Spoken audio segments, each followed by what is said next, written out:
Good morning, everybody. My name is Phil Novotny. I'm from the EnviroCentre. I'm the Program Manager for Business Sustainability Programs.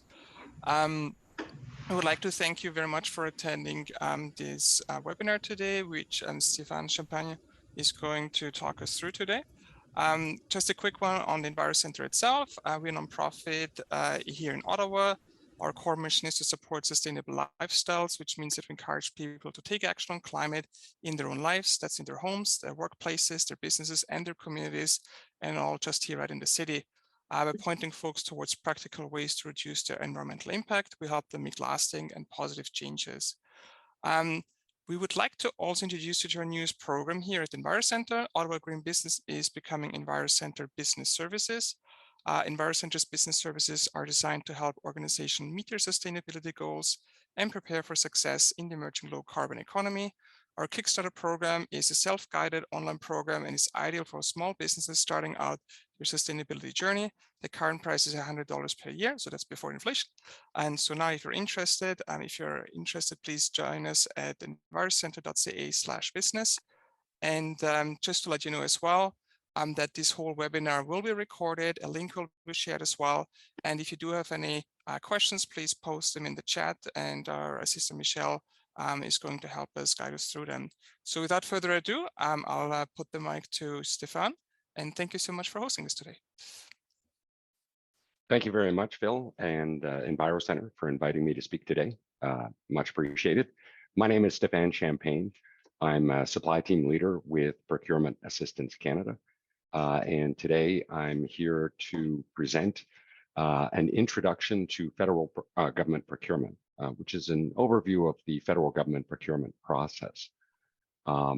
We've scheduled an hour for today's session, which should be more than enough time.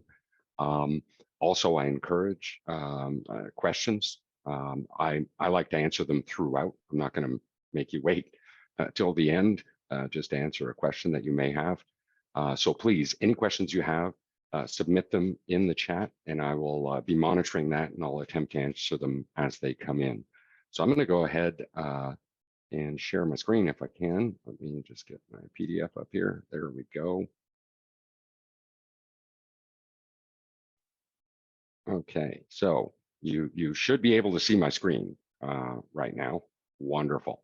Okay, so let's get started. So who are we, and why should you care? So I work for Procurement Assistance Canada. We were formerly the Office of Small and Medium Enterprises. We simply rebranded. Our mandate hasn't changed. It's just to better reflect what we do. We're not here to help you start a business. We're here to help you navigate the federal procurement process. We exist within Public Services and Procurement Canada, which is a federal government department that has many roles, including one of its key roles, which is purchasing, acquisitions, buying goods and/or services that departments require to operate. Our role is a little different. Our mandate essentially is to work with you, industry, to get you interested in potentially bidding on government contracts. If you're selling what we're buying, why not? It's a huge potential market. We understand smaller companies need some help. They don't have the luxury that larger companies do, dedicating resources to this kind of thing. So that's the gap that we fill. We're here to provide you with information, help you quickly find what you're looking for, match you with opportunities, help you get registered in various databases. We do this through presentations like this one, group presentations. We host a number of them. Some of them have different themes or topics, such as, how do I prepare a bid, or how do I get a security clearance, those types of things. But we also offer personalized service. We're here to work with you. And we can't just do that, through these group chats.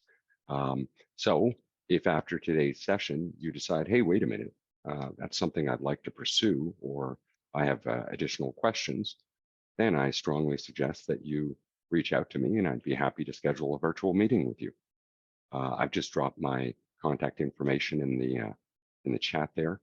And I'll be sure that they share that information with you after the session, as well as a copy of the presentation that I'll be using today. So there's no need to take notes. Really, just sit back, relax, listen, please. And if you have any questions, please submit them in the chat. I'll be happy to answer those. In addition to providing information, guidance, that type of thing, we also listen. That's a key role that we play. The government is well aware that the process is not perfect, okay? Otherwise, I wouldn't be here. There'd be no need for Procurement Assistance Canada if it was that easy. But we want to hear your concerns. How can we make this easier for smaller, diverse companies to bid on government contracts? We're your voice within within government. We raise these concerns with senior management in hope to reduce barriers and make the process easier for everyone. So what will I be talking about today? Well, obviously the procurement process, registering your company in various databases, building networks, connecting with government buyers, finding opportunities, obviously. Briefly, I'll do an overview of bidding on opportunities. That's a whole other presentation onto its own. So if EnviroCentre ever wants to invite me back, I'd be happy to do that one. Shameless plug. Anyway, I'll also talk about security clearances, payment, those types of things. Again, any questions you have, please submit them in the chat. There are no stupid questions, only stupid answers, and I'll try not to provide those. So let's talk about opportunities for smaller and diverse businesses. When I talk about procurement, with people who are new to it or never even considered bidding on a government contract, they think, well, you're crazy. There's no way we're going to compete with these big companies for these big multi-million, multi-year contracts. No, you're probably not going to compete with large companies for multi-million-dollar, multi-year contracts. But those represent a very small percentage of what the government buys on a day-to-day basis. It's a multi-billion-dollar market every year. Yes, a lot of money we're talking about. But the vast majority of government contracts, the vast majority, are valued under $1 million. Smaller companies can't compete for those. There's contracts in the hundreds of thousands, tens of thousands, or even straight up purchases, credit card purchases under 10,000. So regardless of the size of your company, as long as you're selling what we're buying, there's potential opportunity here, and we can help you tap in to this market. Another myth is, well, they don't buy the stuff we sell. Well, you'd be surprised what the government buys. I mean, I've seen tender notices for food, clothing, golf carts, musical instruments, pet grooming, veterinarian services. The list goes on and on and on. The government's made up of over 200 departments and agencies, I should specify that, that all have their own unique requirements.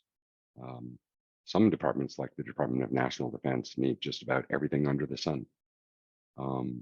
So you'd be surprised at what the government buys, and that's something that typically I would explore with you in a one-on-one session. So how do we access this market? Well, it's a process, okay? Federal procurement is heavily regulated, and justifiably so. These are taxpayer dollars. So the process is heavily regulated. At the core of it, you have government contract regulations, which are actually quite simple, which is unusual for government. But basically, it states that before entering into a contract or awarding a contract, the government shall solicit bids, okay? Implying that it's going to be done through some type of competitive process. It goes on to say that the government shall solicit bids in one of two ways, either by issuing a public notice, which we refer to as a tender notice, that's published on our centralized procurement website, or they will solicit bids through a supplier source list. And this is key. Okay, I'm going to talk more about that. That's a whole thing unto its own. There's, of course, a notwithstanding, right?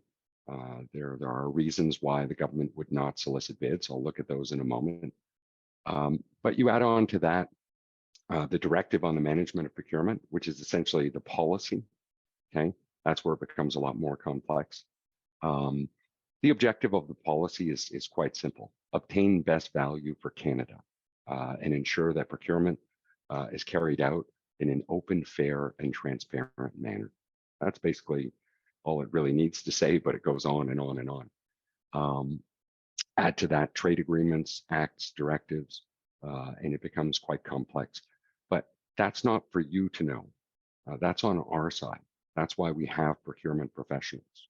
Okay, all you need to know is understand the basic principles and where you fit in to the equation. Okay, and that's what I'm here to talk about today, and that's what we're here to help you do over at Procurement Assistance Canada. So I've got questions already. Fantastic. Does equal chance mean government doesn't do social procurement, consider social criteria in bids? You know what? And I'm glad you're asking a yes/no question, because the answer is always going to be yes and no. Okay, there's no absolutes. So I would say equal chance in the past meant that social considerations were not part of bid solicitations because they would be deemed as anti-competitive. That's changing. The Government of Canada unveiled its social procurement policy, and they're working on their social procurement action plan. Supplier diversity is a priority for the federal government. They've always wanted to ensure that small and medium enterprise were well supported through the process, but now they're looking at equity deserving groups. We've had the procurement strategy for Indigenous business since 1996, but they are now looking at other groups: women-owned businesses, youth-owned, minority-owned, persons with disabilities, LGBTQ+. And you will start seeing socioeconomic criteria in tender notices where appropriate. Now, remember, trade agreements sort of handcuff the government, but trade agreements only kick in on larger contracts. So anything not subject to international trade agreements, the government can essentially do what they want, right? So I hope that answers that question.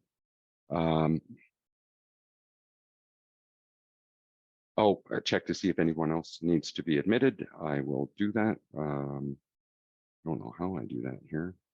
I'll open up participants. It's not telling me anyone is looking to join. I'll keep an eye on that. Thank you. Okay. All right. So it's a process that's heavily regulated, but you just need to know where you fit into the equation. Now, I mentioned earlier, there are a few reasons that the government would go non-competitive. Sole sourcing is how it's commonly referred to. And these are the only 4 reasons that they would go non-competitive. Okay, pressing emergency, floods, fires, pretty straightforward. Not in the public interest, that would be your national security, which is very rarely used, mostly for military or cybersecurity reasons. Only one known supplier. That one's interesting. I didn't think I'd see it very often, but I see it quite frequently. It's for exclusive rights, so copyright, license, patent, interoperability. We can't buy from anyone else. There's special rules around this one. This one can be challenged. The most commonly used is low dollar value. Okay. And what am I talking about when I'm talking about low dollar value? It's anything under $25,000 for goods, which includes all taxes, and anything under $40,000 for all else. Okay, the government's not going to publish a public notice for these procurements. It just doesn't make sense. We're not going to save any money or time or effort. It's what I always say, it's the same reason you wouldn't drive across town to buy bananas because they're on sale. It just simply doesn't make sense unless you were buying pallets of them, okay? But that's the reasoning behind low dollar value. Again, these are not published anywhere. So they're a little harder to find, which is, and the process is a lot less formal. I mean, typically for a department like the National Defense, they have an internal policy. Anything over $1,000, they'll request 3 quotes. Okay, and they can do that over the phone or just send an email to 3 local vendors saying, "This is what I need. How much?" Right, as simple as that. So to access this market, it's important to do a little bit of research and reach out to potential end users. If I have time, I'll show you quickly at the end how I'd probably go about doing that. Some departments, agencies actually make it easy for you right on their website. And again, if I have time, I'll show you that. They say, hey, look, the vast majority of what we purchase on a day-to-day basis is under 25K. We don't advertise these. So if you'd like to join our supplier list, send us an email here. Okay. So building your networks, if you want to live in the low dollars value space, can be very important because again, they're not publishing public notices. For most low dollar value procurements, recurring purchases, the government will try to use a source list. Remember, I said they'll either publish a public notice or they'll solicit bids using some type of supplier list. That's why we have these lists, okay? To make it easier to go get that low dollar value stuff. If you want to find key government contacts, there are a few resources available. The Government Electronic Directory Service is something that you can access. If you just went to Google and typed in GEDS, G-E-D-S, it'll probably pop up. It's a listing of all the departments and agencies, their employees, their title, where they fit into the organization, their role, and their contact info. Okay. If you're outside the National Capital Region, Public Services Procurement Canada also has regional offices that work with the various departments on their requirements, and you can reach out to them to see what some of the most common requirements are, specifically the low dollar value. For everything else, specifically anything subject to trade agreements, the government will publish a notice, a tender notice for all to see on our centralized website, which I'll talk about in a moment. In many cases, they encourage open bidding. There are different types of solicitations that you'll find on the website where the intent is different. So it's important to look at them carefully and understand what is the intent of this notice. It could be a simple request for information letter of interest, where the intent is not to award a contract, but to engage with industry on an upcoming purchase. Okay. There are many other types that aren't listed here, like an invitation to tender, which is used for mostly construction maintenance. Those are really straightforward and typically go to the lowest bidder. The most common, however, you'll find is a request for proposal, okay, where the intent is to award one or multiple contracts. And essentially attached with these will be solicitation documents that clearly outline who has a requirement, what they require, how much, where, when, all of the terms and conditions, bid preparation instructions, everything you need to submit a bid can be found in those documents. And again, with the request for proposal, the intent is to award a contract. Through mandatory and point rated criteria is how we can obtain best value. That's another myth, that it always goes to the lowest bid. It's simply not the case. It is when it makes sense, but with point rated criteria, this is where we can introduce socioeconomic, environmental, et cetera, and award points. Okay, and typically the contract is awarded to the highest combined rating of technical merit and price. Now, price always plays a factor. Let's be clear. Okay, price always plays a factor. But it's not always the cheapest that wins. Okay, this is just about the recording link, so nothing to answer there. These last two here are interesting. The request for standing offer and the request for supply arrangement. The intent here is not to award a contract, but to enter into an arrangement with one or several suppliers, whereby, and we'll look at these individually, for the request for standing offer, the intent is to award a standing offer. Okay, what is it? So a standing offer is used mostly for goods that the government purchase, either one department or multiple departments purchase on a recurring basis. We know we're going to need this multiple times over a set period of time. Why would we go through a lengthy competitive process each and every time? So they'll publish a request for standing offer.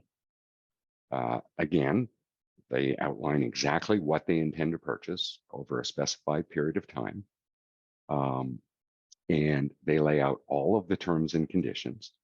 And what we're asking you to do is make us an offer, right? Oh, I can sell you that. And for you, Government of Canada, forget what you see on our website. We've got a special price for you. Okay? With a standing offer, we pre-negotiate pricing. That could be either a firm price or could, oh, I see someone in the waiting room. I apologize. I admit them. I apologize. So again, we pre-negotiate everything. It could be firm pricing or discounts, bulk pricing, that type of thing. So if we accept your offer, it stands for a specified period of time. So you're agreeing to provide the Government of Canada specified goods and in some cases services under set terms and conditions at set prices for a specified period of time. That's what you're agreeing to. The Government of Canada agrees to purchase those specified goods and or services from you if and when required, right? So it's mutually beneficial. The beauty for you, the vendor, is you bid on this thing once, and it can result, if you're successful, in multiple contracts over the life of the standing offer without further negotiation. We just issue call-ups, which are basically government speak for purchase orders. And when you accept, that's when the contract is formed. So a standing offer is not a contract, it's an agreement. Either party can back out at any time, okay, without penalty. A supply arrangement is very, very similar. Oh, I thought I moved that, but I didn't. Supply arrangement is very similar. It's mostly used for services. The key difference is we don't pre-negotiate the pricing.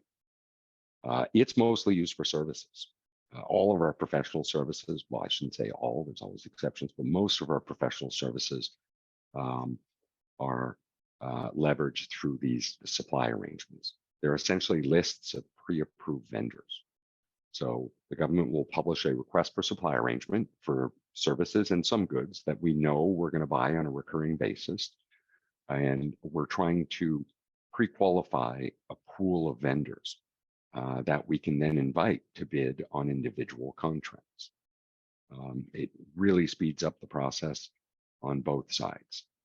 And again, the key difference is the price comes later. So if you're an IT consultant or non-IT, HR, business consultant, whatever it may be, you can become pre-qualified and then invited to bid on these contracts. And that's where basically we lay out a statement of work. You propose a methodology to solve the problem, propose resources, and most importantly, you quote the price. Again, it's not always the cheapest that wins. We make it clear in the bid solicitation documents, and I'll talk about this in a moment, how we're going to evaluate your bids and how we're going to pick a winner. Okay.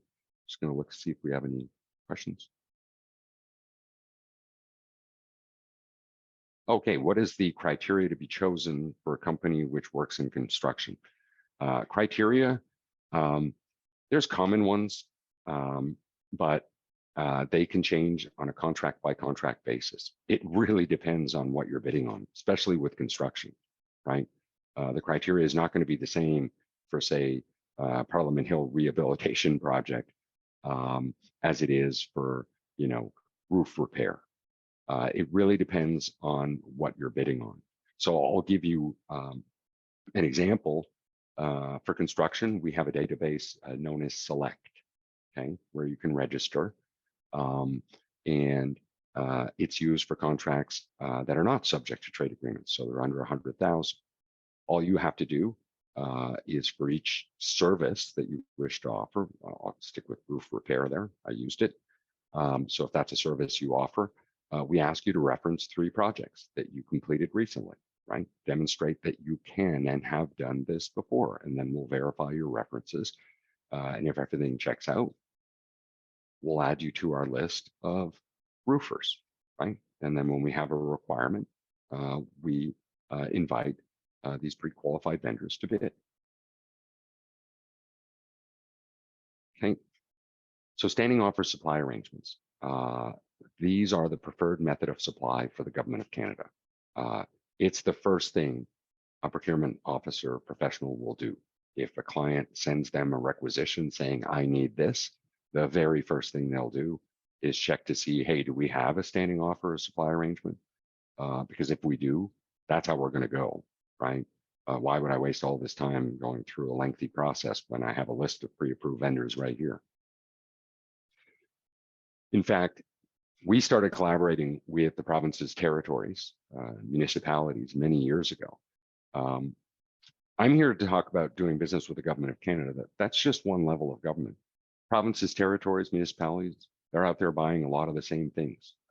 Their process is almost identical to ours, okay, slight differences. In many cases, we're buying exactly the same things. So Parks Canada, national parks, there are provincial parks, there are municipal parks, they're all buying the same things. Royal Canadian Mounted Police, right? There's provincial police forces, municipal police forces, they all buy the same things. So we started collaborating with them with respect to standing offers and supply arrangements. They had their own lists, right? They may have used different language like vendor of record program or something like that.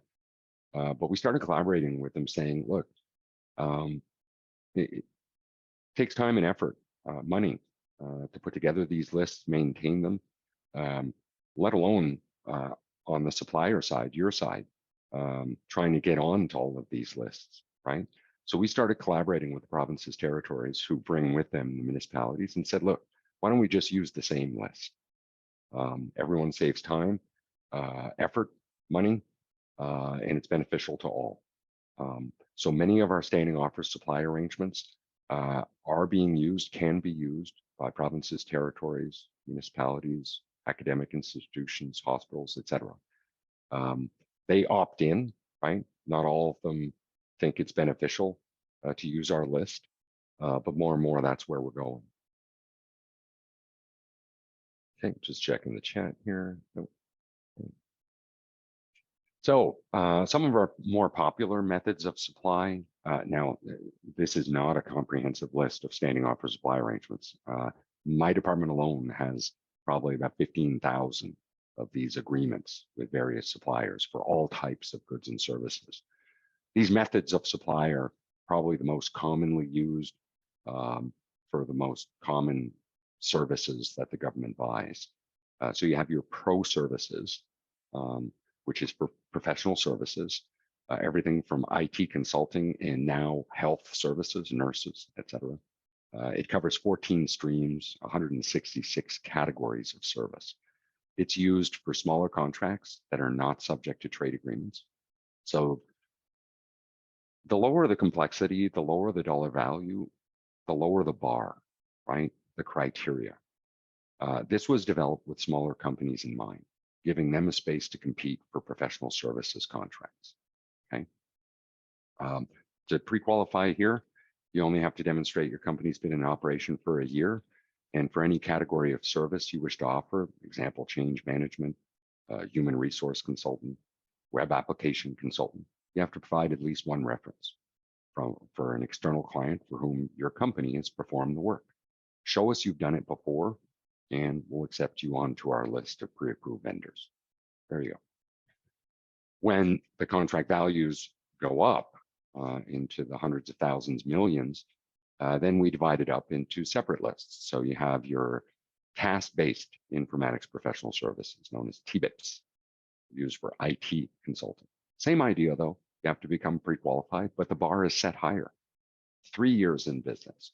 You have to demonstrate a particular business volume over the past 3 years. Okay. Same with task and solutions professional services, known as TSPS. That's for your non-IT consultant. Again, bar set higher. 3 years in business, you have to demonstrate a particular business volume over the past 5 years. You have to provide references. Just show us you've done it before, and we'll accept you onto our list of pre-approved vendors. Once you're pre-approved, you can be invited to bid. It's by invitation only. You're not on the list, you're not invited. Select, I already talked about, same idea. Contracts not subject to trade agreements, so we set the bar lower to allow smaller companies, to access some of those smaller projects. Linguistic services, translation, interpretation, all of that. Most of it is handled through our translation bureau, and they use supply arrangements.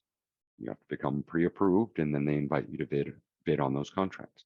Same with temporary help services, and then the list goes on and on. There's many, many, many of these standing offer supply arrangements. Let me just look at the chat here. Oh, I need to admit someone. I gotta keep an eye on that. All right, there we go. Right. Procurement websites, registration. Where do I go to find all this stuff, Stefan? Excellent question. Oh, and we have a question. I think this is a suggestion embedded in a question. As a small not-for-profit, are there times when government hives of a smaller chunk of a larger contract? In my case, this is internet provision, but there could be other examples. Wow, that's a great question. So contract splitting is against the rules. So we use different terminology. There's nothing wrong with unbundling, okay? But that is a decision that has to be made by the client along with the procurement professional. Do you want to manage multiple contracts? Does it make sense? Is it beneficial to Canada? Or should we roll it all into one? So it can and has been done. Absolutely. When you talk about provision of internet services, so an RCMP detachment could want external Wi-Fi. If it was government network, that's going to be provided by Shared Services Canada.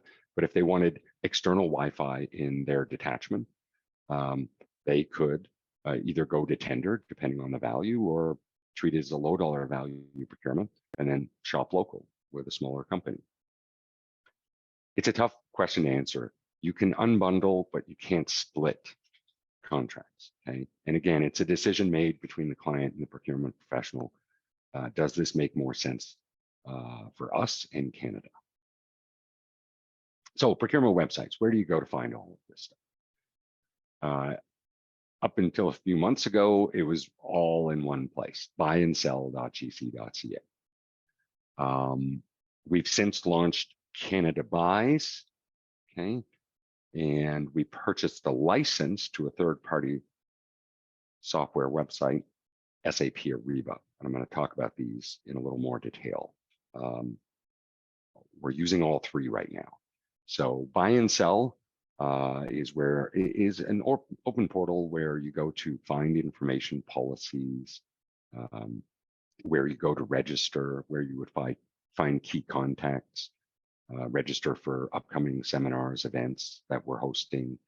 So it's still a valid resource that you'll need to use if you intend to bid on government contracts. Canada Buys was launched officially about a month ago. It is where you can now find the Government of Canada tender notices, those public notices that the government publishes. In addition to Government of Canada notices, you'll also find notices for the broader public sector. So you'll find municipal, provincial, even notices for institutions like academic institutions, NATO. There's a lot more there. The idea here is that instead of going to 15 different websites to find this information, it's all published in one central location. That said, you'll be able to find notices for various government organizations. However, you may be redirected to another website for bidding purposes. And that's the case with SAP Ariba. This is an online bidding platform. And we purchased a license to make the bidding process easier for suppliers. Traditional bidding, you download solicitation documents, you read through those carefully, and you prepare a bid from scratch, right? In Word or Excel, whatever. It's 2022, should be easier than that. So we purchased a license to SAP Ariba, which is an existing product that's been used for years by other organizations. And the bidding is all done online. You're filling out a form. You don't have to figure out how to prepare a bid from scratch, especially if you've never done it before. Okay. The idea is to make it easier for everyone. And it has all of your supplier information, so you don't have to tell us every time if you have a security clearance, et cetera, et cetera. Also, you upload your banking information, so invoicing, payment, everything is done through the system. A lot easier than our current hodgepodge system. Okay. Registering. So you do not need to register with Buy and Sell. It's an open portal. Okay. To access the information there, no need to register. You do not need to register with Canada Buys, open portal. Anyone can go to the website, navigate, find the information. Where you do need to register at a minimum, and this is not a complete list of the databases, at a minimum, you need to register in the supplier registration information system. This is where you obtain your procurement business number, which becomes your unique identifier as a potential supplier to the Government of Canada. Okay. SAP Ariba does require registration. Under our licensing agreement, it's free. You can register for a free account and bid for free on Government of Canada contracts. However, as I mentioned earlier, SAP Ariba is being used by a number of other organizations. And so, for example, if you see something for the City of Toronto on there and you say, yeah, I'm going to bid on that, well, there could be fees, okay?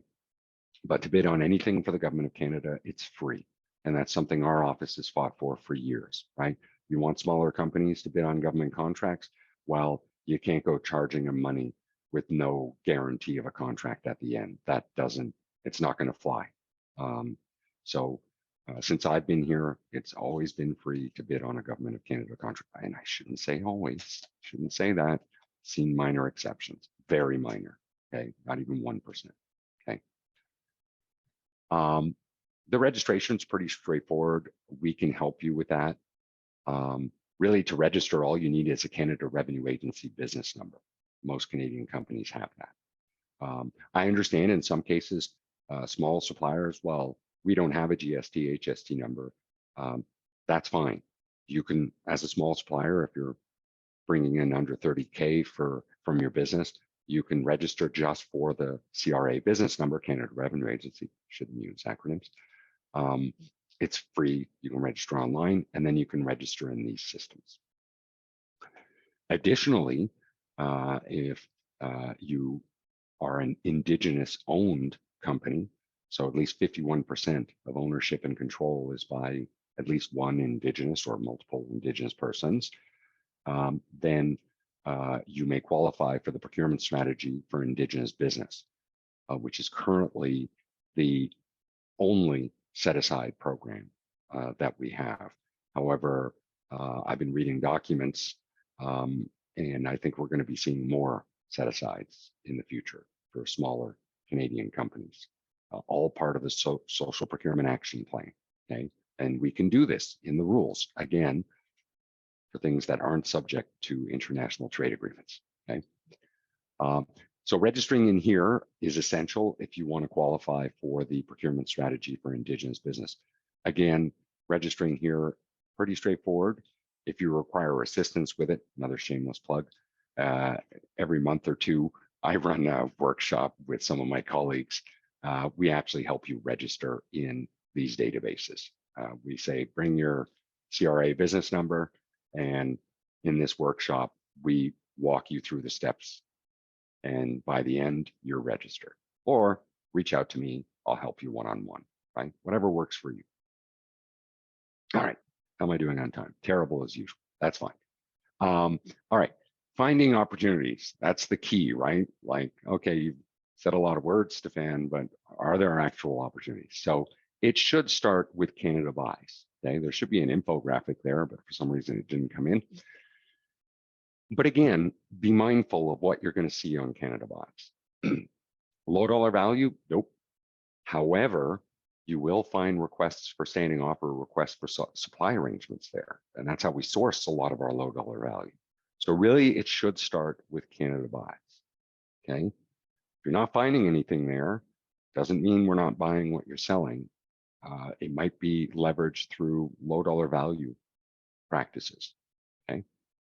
But really, it should start with Canada Buys, which is free to use. You don't need to register. You can just go right onto the website under, I think it's tender notices. Can't even remember. Tender opportunities, something like that. You can click there and then just do a couple of keyword searches. We can help you with that. The site has a number of features where you can set up search criteria and then simply subscribe to email notifications. So you don't have to go back to a crazy Government of Canada website every day to look for the same thing. You can be notified when something does appear. Okay. Bidding on opportunities. So this is the big one. Finding them isn't always that hard. It's if you're brand new to this and you've never done this, it can be very daunting. Just reading the solicitation document is enough to put you to sleep. And most people just abandon at that point, right? 5 pages in, nope, not doing this. Come back to it maybe later. Who goes back to something that's annoying? No one. So that's why we offer up tips and tricks on how to approach these documents. You don't need to read through all 45 pages to figure out if it's right for you. Skip to the right section, you'll know right away. Ooh, do I need to let someone in? Sorry. Nope. Oh, okay. So hold on, bidding on opportunities. Have another question in here. How long do you need to work as a small business in construction to participate in biddings and later get the contract? So for select, there's no minimum number of years, but you have to be able to reference at least 3 projects. So probably about a year. I'll be honest with you, there are criteria in every solicitation for a reason. It's not that they're trying to exclude people. It's, well, they are. When they include criteria like you must demonstrate you've been in operation for 3 years, they're trying to exclude companies that haven't been in operation for 3 years. So let's call it what it is. But they have to have a reason for that. And so that's what it comes down to is the government is very risk averse, okay?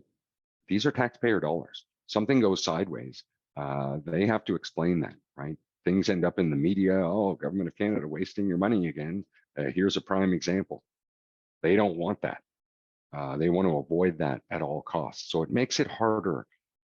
Startups, I mean, almost impossible, okay? The government is aware of that blind spot, right? Startups, a lot of them are in innovation, disruption, right? Well, the government doesn't want to ignore innovation. So they've set aside money for that. We have innovation programs specifically to acquire innovative products and services. That's where most startups get their start.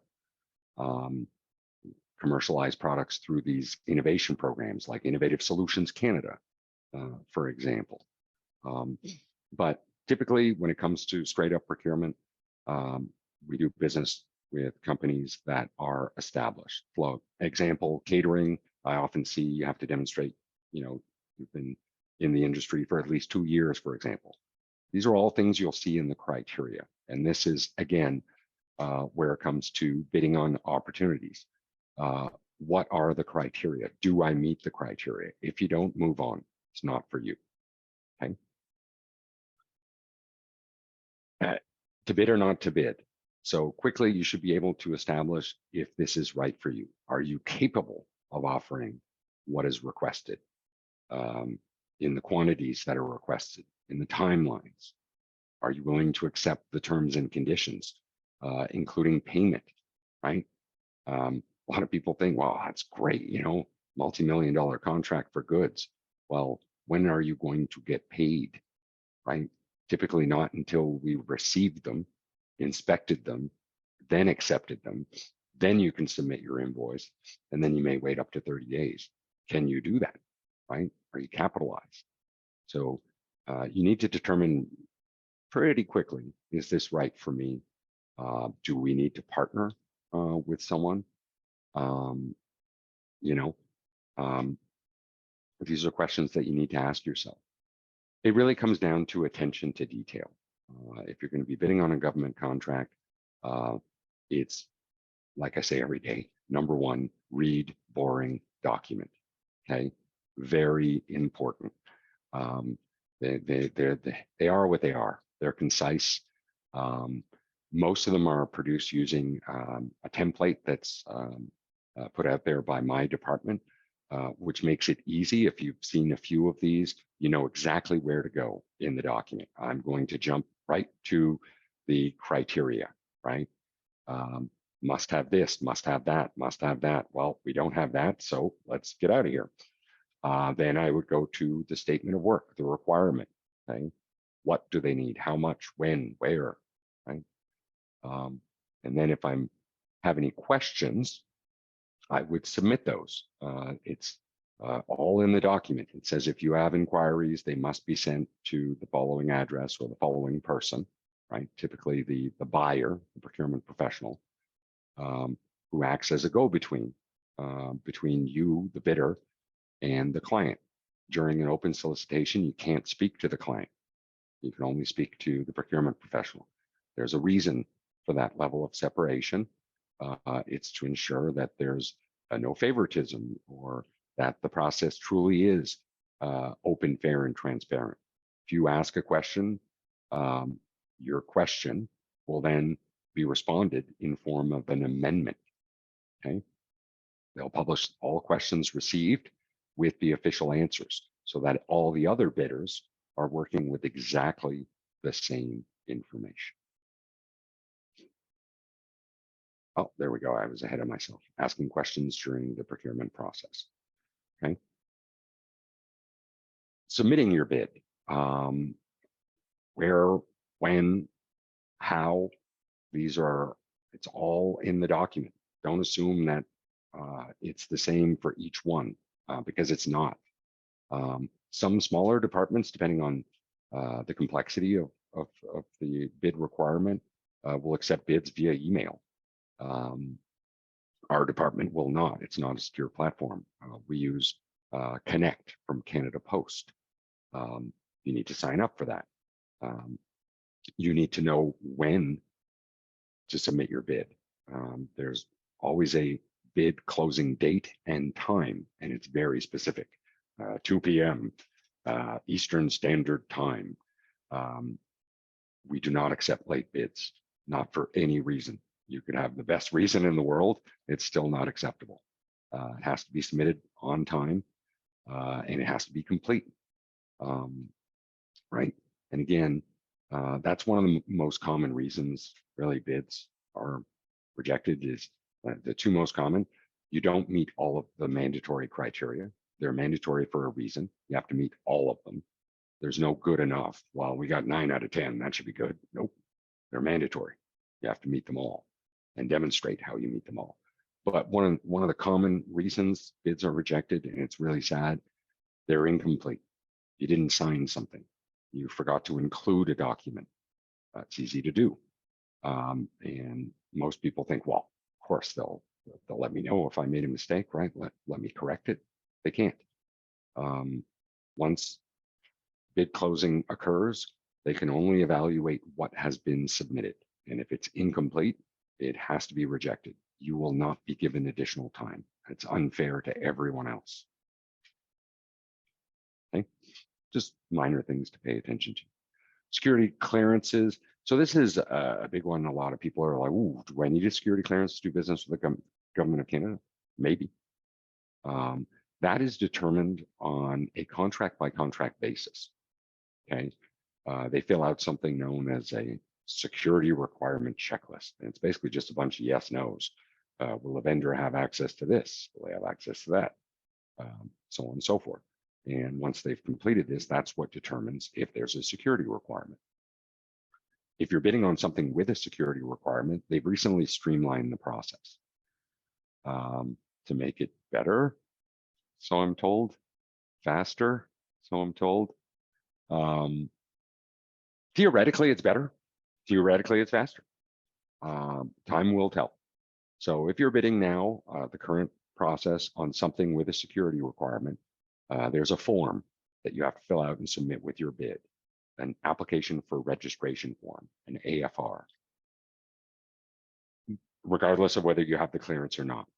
And they will only screen the winning bidder.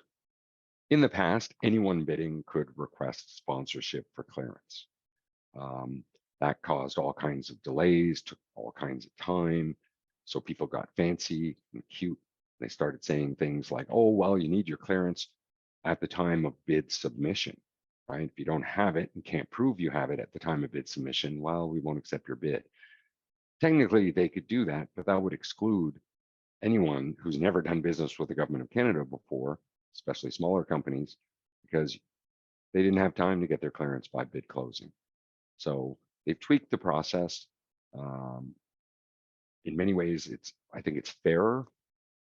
They're not screening as many companies now, only companies that will be awarded a contract. So in theory, the whole process should be faster. We'll see. Okay, so security clearance, it's determined on a contract by contract basis. For most people selling goods, no, you don't require clearance depending on what you're selling. However, whoever delivers them might require a clearance, so that should factor into, whether you're going to. Most of the big companies, FedEx, UPS, they all have that clearance, because you can't just show up at a military base with a white van full of boxes saying, "Here, I've got your stuff," right? That is a situation where clearance might be required, but that's just the delivery. I think we have another question in here. Are we having a chance to be chosen above all when we start and we don't have enough experience or zero experience in providing the service? If you, 5-minute warning. Okay, well, if you have zero experience, your chances of winning are near nil. And it's not just a government of Canada preference. You're competing against companies who probably specialize in this, right? That's what you need to remember, is the competitive nature of procurement. You're going up against other companies that specialize in this. It really depends on what you're bidding on. Low dollar value is also very low risk. Okay. So as the dollar values increase, so do the prerequisites, the criteria. It's like I was talking about before with pro services. Under 100,000, you don't need to demonstrate a business volume. Into the millions, you do, right? And that business volume increases again with the values of the contracts. So I hope that answers that. Okay. So yes, clearances. There's two types of clearances. There's organization clearances and personnel clearances. Personnel clearances are held by organizations.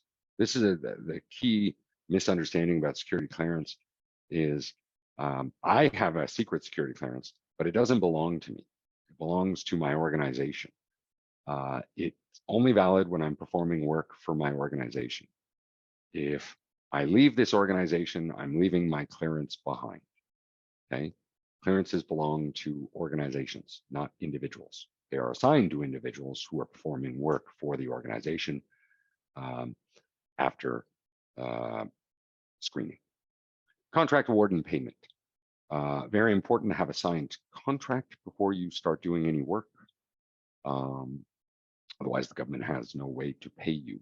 Okay, so that means it's not because you've received an email saying congratulations, you have the winning bid, that you should go out, celebrate, and start purchasing materials, hiring people. Not until you've signed that contract. Okay. Purchase orders as good as a contract, right? Typically under 25K, we're not going to draw up a big contract. Purchase order is good enough. Payment, the government no longer issues checks. It's direct deposit. Okay. Typically within 30 days of the receipt of the invoice. Another little thing here, you need to enroll for direct deposit with each department that you're doing business with. Yeah. Typically, though, if you're awarded a contract, it's part of the kickoff meeting. Oh, hey, are you registered for direct deposit with our department? If not, here's the forms. Okay. And that is the end of the presentation. I can't believe I finished on time. So I will take your questions. And if you're more comfortable, I'm sure Phil would not object to you just unmuting yourself. Please go ahead.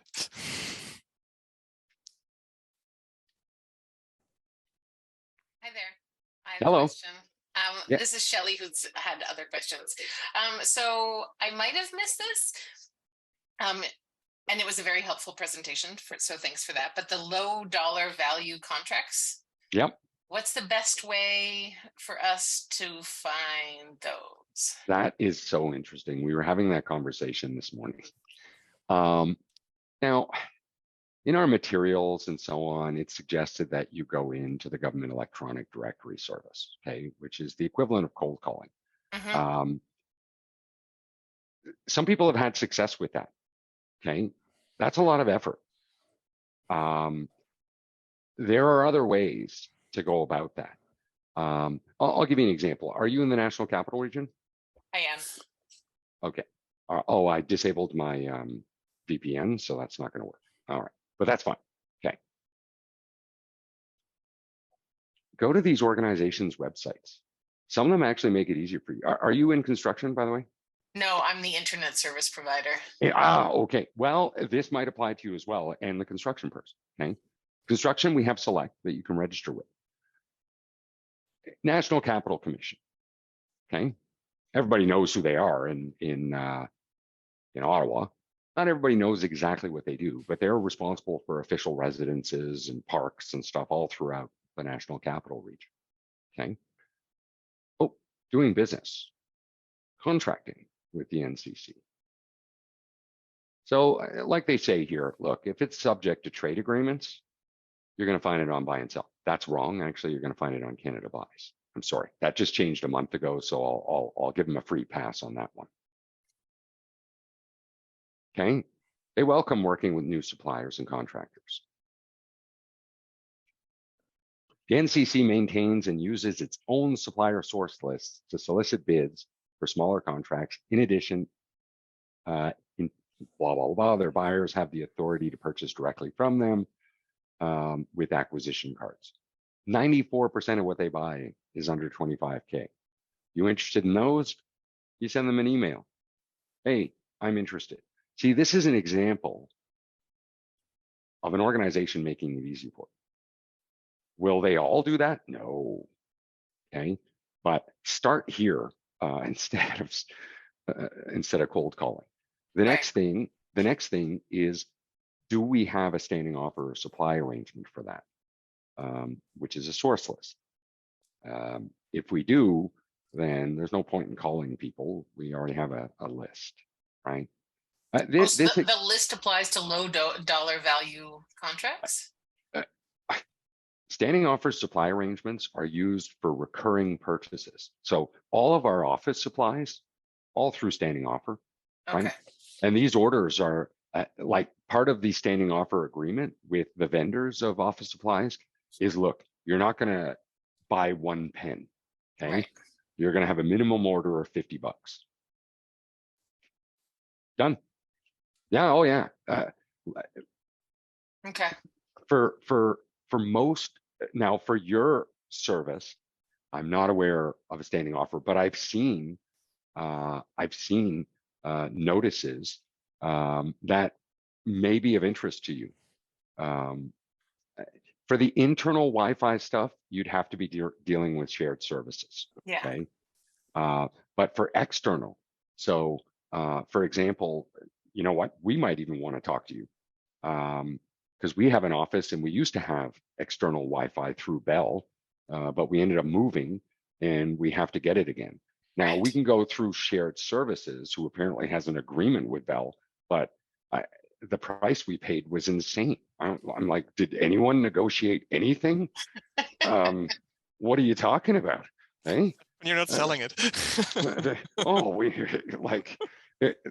I saw the agreement. I thought, this is absolutely insane, right? And again, this is external Wi-Fi. So, and if it's low dollar value, it's something that could be approved right through my director, right? Again, and I'm mindful of time. I know we're almost done. This is just one example, the NCC. Recently, I was doing a presentation with someone at BDC. Okay. Yep. And she's telling us, oh yeah, we have our own supplier lists for the low dollar value stuff. I'm like, really? She's like, oh yeah, just go onto our website. You'll see you can register there. Here we go. I'm on their website again. A bit of research, and I've done this with a number of other organizations, and sure enough, there's information there. Want to become a supplier? Register. They have a supplier diversity program as well, diversity certification. I don't know if green is included. It is with the Government of Canada as a priority. So, all right, what do they buy on this low dollar value list? They tell you right here. Under 25K, it's 93% of what they buy. Under 100K, it's almost 100% of what they buy. The stuff that goes to tender on Mercs, it's a very small percentage. And they tell you straight up, like, these are some of the things they buy, low dollar value. Including telecommunications. Okay. Yeah. Yeah. All right. Well, thank you. You're welcome. You're welcome. Stefan, can I follow up with 2 questions actually? And I do apologize for everyone who actually has to go back to the lunch for real or respectively to work, but we'll probably just stretch it for a couple of minutes extra. But sure. The 2 questions I had, and if someone else actually has them, please pop them in the chat again, is on the one hand, and you had used the NCC, so is there a difference between crown corporations or institutions which are sort of arm's length or whatever the construct is, or is that, as you had mentioned, they're sort of like listed as part of the opt-in option? Okay, so they, crown corporations, as well as special operating agencies, are subject to the same rules. However, they are slightly different, okay? And that's what I learned during that co-presentation I was doing with BDC. We were doing a bidding on opportunities webinar, and 90% of it was the same. So what we focused on is what is different. So for example, BDC and a lot of the crown corporations, they'll use like a service like Mercs to publish their notices. And there are fees you have to pay. I'm like, wow, you make people pay to bid on your contracts? Like, yeah, I know it sucks, eh? But there you go, right? So that's a difference. But really it's trade agreements.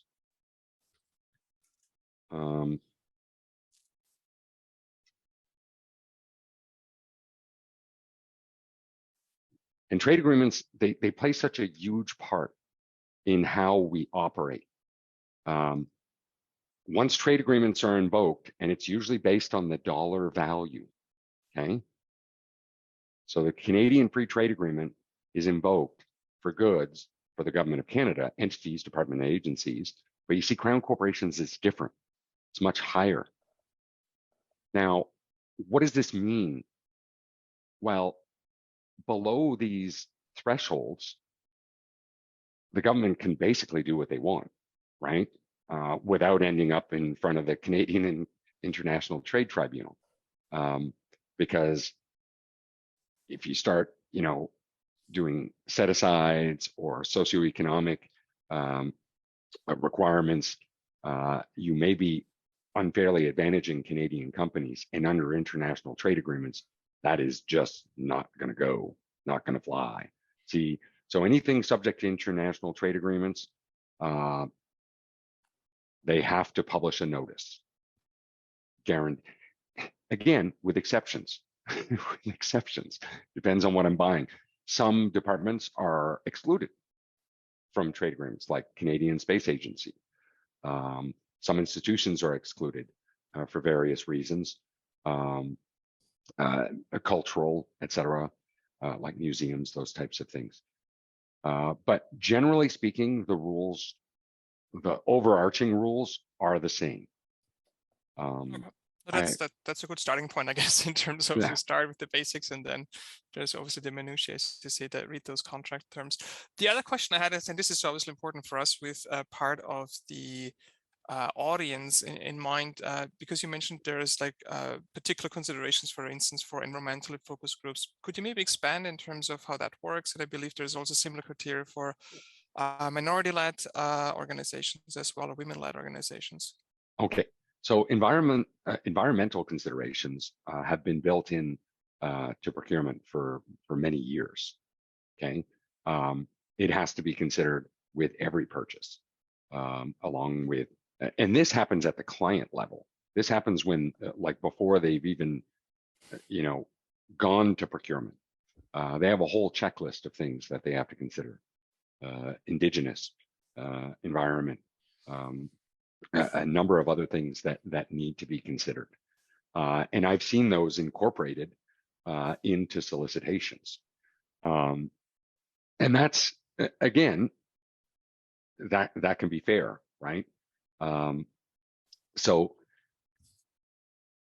obviously, it's the reason that the government of Canada doesn't just buy the cheapest.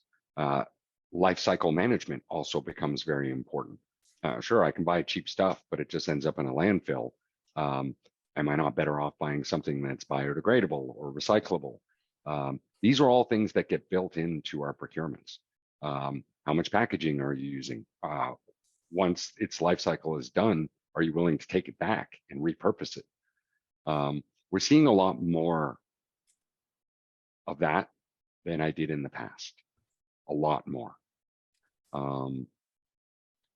And the greening, so the government has got a number of major projects underway, like Place du Portage, Hôtel de Ville, Tunney's Pasture, and that's all part of the plan, right?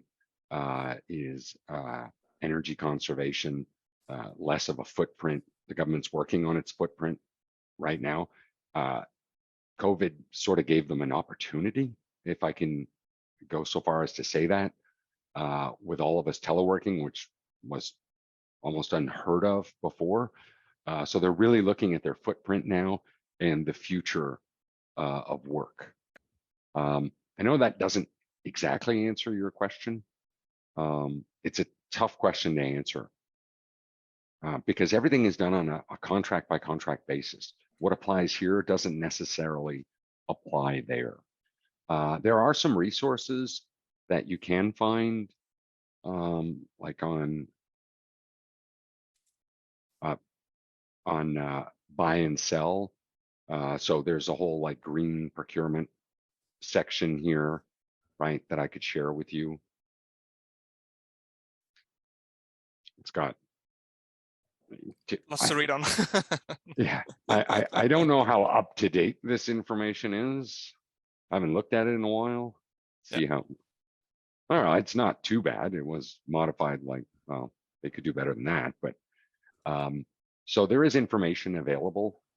A lot of it also comes down to education, right? Yeah. Within government. When the government announces a policy, that's great.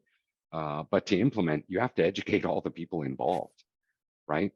So these clients and users, they have to be educated on what's out there. And so when they are taking into consideration the environment, they're doing so in an informed way, right?